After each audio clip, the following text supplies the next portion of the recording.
Hi കൂട്ടുകാരെ, എത്രയൊക്കെ ചെടികളുണ്ടായാലും പൂന്തോട്ടത്തിലെ രാജകുമാരി ഈ പനിനീർ പൂക്കളാണെന്നേ ഞാൻ പറയൂ. അടിപൊളി പൂക്കളാണ്, നല്ല മണവും നല്ല നിറവും.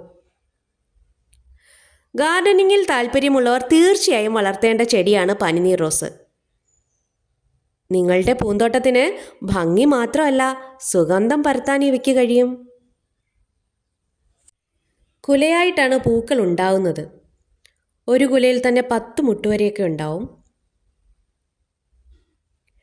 സാധാരണ ആദ്യം വിരിയുന്ന പൂവിനാണ് വലിപ്പമെന്ന് പറയാറുണ്ട്. പക്ഷേ ഈ കുലയിൽ എല്ലാ പൂക്കൾക്കും ഒരേ വലിപ്പം തന്നെ. സങ്കടം എന്തെന്നാൽ ഒരു ദിവസമേ വിരിഞ്ഞ് ചിരിച്ച് നിൽക്കൂ, അടുത്ത ദിവസം ഇത് കൊഴിഞ്ഞു പോകും. ഇതിൻ്റെ കമ്പ് വെട്ടി കിളിപ്പിക്കാവുന്നതേ ഉള്ളൂ. അധിക പരിചരണമൊന്നും ഇതിന് ആവശ്യമില്ല. നല്ല സൂര്യപ്രകാശവും ആവശ്യത്തിന് വെള്ളവും വേണം. ഈ പൂക്കളെല്ലാം വിരിഞ്ഞു നിൽക്കുന്നിടത്ത് നിന്നാൽ നല്ല സുഗന്ധമാണ്. നിറയെ കുഞ്ഞു തേനീച്ചകളും വണ്ടുകളും ഒക്കെ എപ്പോഴും ഉണ്ടാവും. നിറവും മണവും ഭംഗിയുടെയും കാര്യത്തിൽ അടിപൊളി റോസാണ് പനിനീർ റോസ്.